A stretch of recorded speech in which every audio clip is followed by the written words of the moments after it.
Good morning, all of you. Today I am discussed lecture on Indian Penal Code, section 410 to 417. In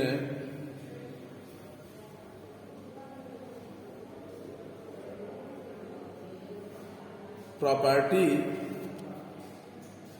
of the stolen in section 410 IPC, जैसा कि आप लोग इसके पहले भारतीय दंड संहिता के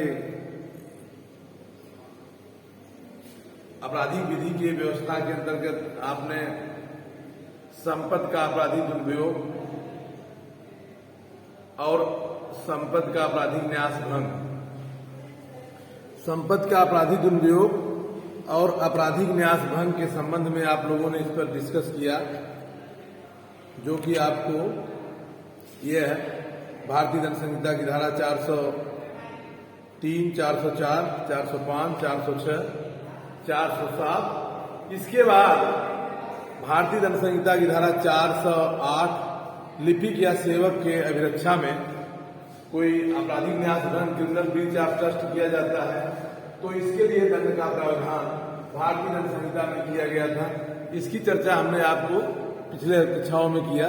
इसके बाद लोग सेवक द्वारा, बैंकर्स द्वारा या व्यापारी द्वारा, अभिकर्ता द्वारा कोई आपराधिक न्यास भंग किया जाता है, तब के लिए 409 जो कि आईपीसी का महत्वपूर्ण सेक्शन है, जिसके अंतर्गत हम देखते हैं कि लोग अपनी प्रॉपर्टी को बैंकर्स के यहाँ या किसी ऐसे लोक सेवक के यहाँ जो लोक सेवक होने के नाते अभिकर्ता द्वारा, अटॉर्नी द्वारा किसी कारोबार के अनुक्रम में किसी संपत्ति को अख्तियार रखने के लिए वह नियुक्त किया गया है और लोग इस पर विश्वास करते हैं, उसको अगर अपनी प्रॉपर्टी देते हैं और मेरी सहमति के बिना वह प्रॉपर्टी को बेच देता है, न्यस्त कर देता है, तो उसको 2 इयर्स 2 साल की सजा का प्रावधान भारतीय दंड संहिता में किया गया है। इसके बाद अब भारतीय दंड संहिता में जो मुख्य चीजें आपको आज यहाँ जानना है भारतीय दंड संहिता में, वो है चुराई हुई संपत्ति को रखने के विषय में, चुराई हुई संपत्ति को प्राप्त करने के विषय में भारतीय दंड संहिता में उपबंधित प्रावधान किया गया है, जिसके अंतर्गत हम अब भारतीय दंड संहिता की धारा 410 को प्रारंभ करते हैं। ये कहता है स्टोलन प्रॉपर्टी, चुराई हुई संपत्ति। कौन संपत्ति चुराई हुई संपत्ति है? ध्यान दीजिए, वह संपत्ति, वह प्रॉपर्टी चुराई हुई प्रॉपर्टी कही जाएगी जिसका कब्जा चोरी द्वारा, एक्सटॉर्शन द्वारा, लूट द्वारा अंतरित किया गया है। कोई ऐसी प्रॉपर्टी जिसका कब्जा किसी व्यक्ति को, चुराई हुई संपत्ति कब कहा जाएगा? जब वह संपत्ति चोरी द्वारा, उद्यापन द्वारा, लूट द्वारा या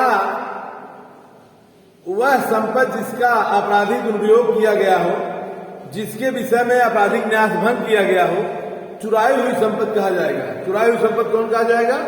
स्टोलन प्रॉपर्टी मीन्स ऐसी प्रॉपर्टी, ऐसी संपत्ति जो किसी स्टोलन प्रॉपर्टी मीन्स ऐसी प्रॉपर्टी जो एक्सटॉर्शन द्वारा, थीफ द्वारा, रॉबरी द्वारा या criminal breach of trust and criminal conspiracy द्वारा किसी संपत्ति को ले लिया जाता है अपने कब्जे में। आपराधिक न्यास भंग या क्रिमिनल ट्रस्ट, आपराधिक न्यास भंग या आपराधिक, इसको कहेंगे कि हम जैसे कि आपराधिक न्यास भंग के विषय में हो, या तो अब ऐसे आप कह सकते हैं कि वह संपत्ति जो आपराधिक दुरुपयोग किया गया, क्रिमिनल ब्रीच ऑफ ट्रस्ट, आपराधिक दुरुपयोग किया गया, ऐसी संपत्ति से कब्जा कोई प्राप्त किया गया है तो वह चुराई हुई संपत्ति कहा जाएगा।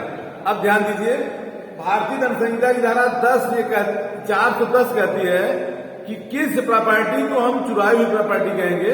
वो प्रॉपर्टी चुराई हुई प्रॉपर्टी है जिसके अंतर्गत कोई थीप द्वारा, चोरी द्वारा, राबरी द्वारा या एक्सटॉर्शन द्वारा, चोरी, उद्यापन या डकैती द्वारा कोई प्रॉपर्टी को प्राप्त किया जाता है और उसके कब्जे में है, तो भारतीय दंड संहिता की धारा 410 के अंतर्गत वह स्टोलन प्रॉपर्टी कही जाएगी। स्टोलन प्रॉपर्टी मीन्स ऐसी प्रॉपर्टी जो आईपीसी की सेक्शन 378, 383 और 392 लूट, चोरी, उद्यापन और लूट के विषय में से वह प्रॉपर्टी प्राप्त की गई है, उस प्रॉपर्टी को हम स्टोलन प्रॉपर्टी कहेंगे, चुराई हुई संपत्ति कह जाएंगे। इस तरह से चुराई हुई संपत्ति से तात्पर्य है कौन संपत्तियां हैं, जो संपत्तियां वह संपत्ति चुराई हुई संपत्ति कही जाएंगी जो जिसका अंतरण, जिसका दुरुपयोग आपराधिक न्यास बंद भारत के भीतर किया गया हो या बाहर किया गया हो, किंतु ऐसी संपत्ति के पश्चात किसी व्यक्ति के कब्जे में पहुंच गए हो। पजेशन, उस प्रॉपर्टी का पजेशन जो है, कब्जा कैसे है, ऐसे मान लीजिए कौन संपत्ति चुराई हुई संपत्ति कही जाएगी। ध्यान दीजिए, वे संपत्तियां चुराई हुई संपत्ति भारतीय दंड संहिता की धारा 410 के अंतर्गत कही जाएंगी जिसका कब्जा चोरी द्वारा, उद्यापन द्वारा, लूट द्वारा, आपराधिक न्यास भंग द्वारा प्राप्त किया गया हो, वह संपत्ति क्या कही जाएंगी, वे संपत्ति कही जाएंगी चुराई हुई संपत्ति। भारतीय दंड संहिता में उस संपत्ति को चुराई हुई संपत्ति कह जाएंगे। इस तरह से अब आप 411 देखिए, भारतीय दंड संहिता क्या कहती है, डिसऑनेस्टी रिसीविंग स्टोलन प्रॉपर्टी।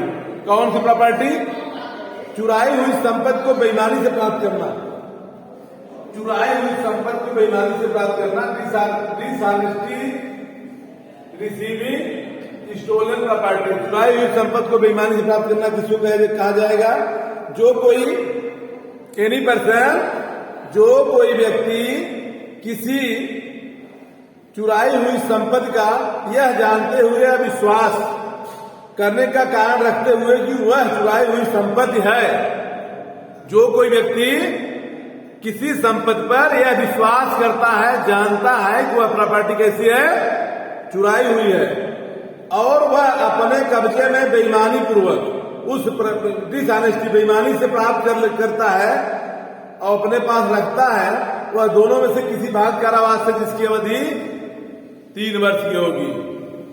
अर्थात जानबूझकर, आप जानते हैं, जानबूझ करके प्रॉपर्टी क्या है, चोरी का माल है, चोरी का माल अपने कब्जे में रखना भारतीय दंड संहिता की धारा 411 के अंतर्गत 3 साल की सजा का प्रावधान है। जैसे आप देखिए 379 प्लस 411 इन आईपीसी, इसके अंतर्गत है कि चुराई हुई संपत्ति को, चुराई हुई प्रॉपर्टी को आप जो है कि अपने कब्जे में रखते हैं, इस बात को जानते हैं कि वह प्रॉपर्टी कैसी है, चुराई हुई संपत्ति है।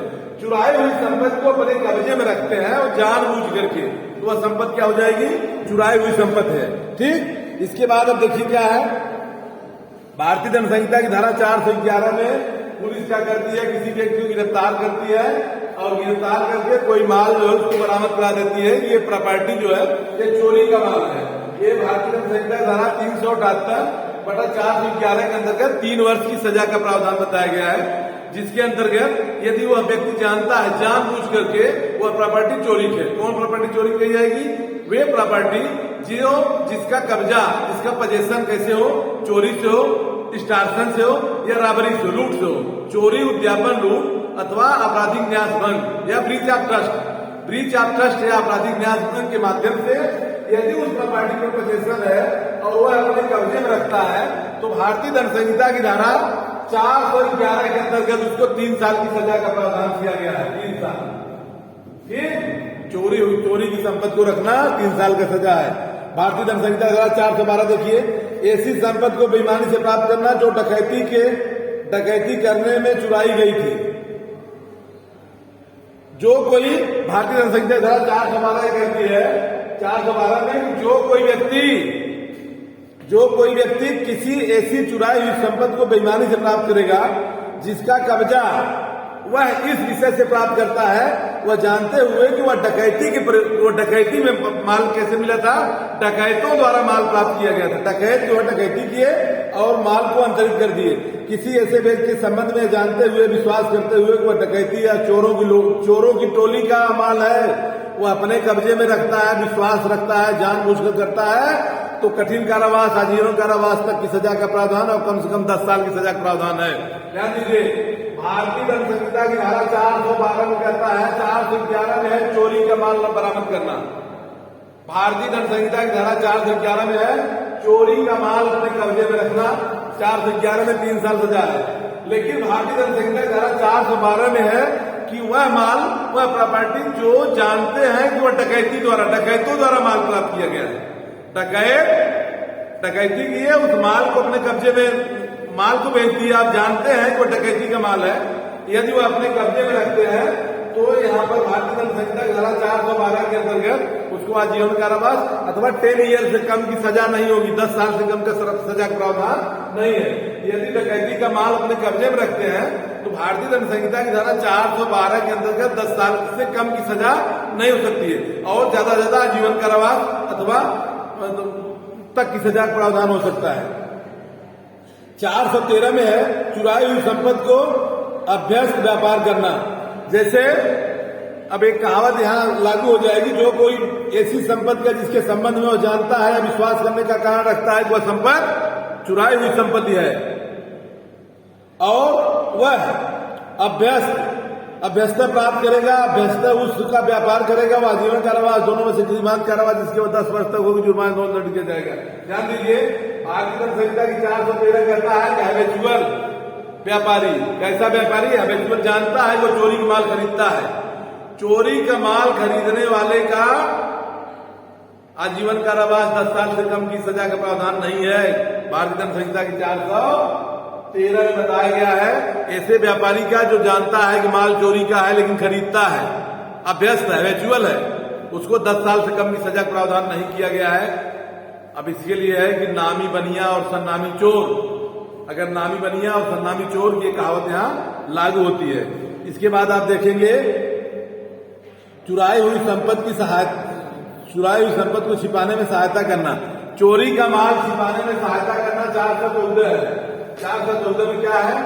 जानते हैं आप कि माल चोरी का है, चोरी के माल को खपाना, छिपाना, 414 ये कहता है जो कोई व्यक्ति किसी ऐसी संपत्ति को छिपाएगा या उसका व्यापन करेगा या इधर उधर करेगा, स्वेच्छा से उसमें सहायता करेगा, जिसके विषय में वह जानता है या विश्वास करने का कारण रखता है कि वह माल चोरी का है, वह विश्वास करता है कि माल चोरी का है लेकिन उसको चोरी का माल छिपाने में सहायता करता है, तो भारतीय दंड संहिता की धारा 414 में 3 वर्ष की सजा का प्रावधान है।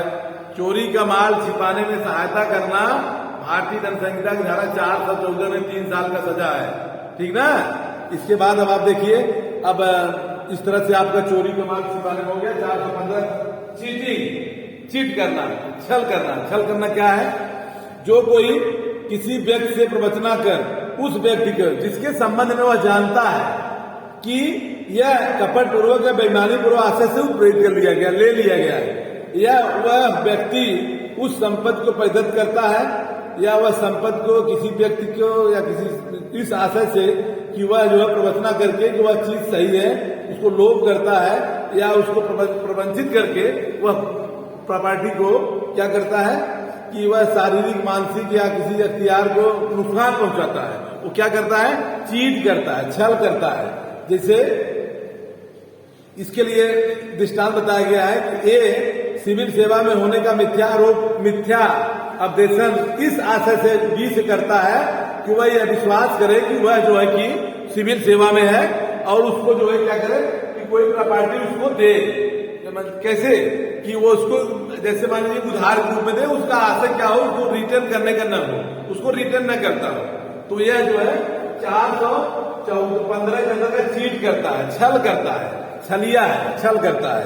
इसके बाद आप दूसरा दृष्टांत देख सकते हैं, इसमें है कि क्या ऐसे नगों को जिसका वह जानता है वह हीरे का नहीं है लेकिन हीरे का भाव बता करके, हीरे का विश्वास धरा करके वह जो क्या करता है कि लेता है, वह छल करता है।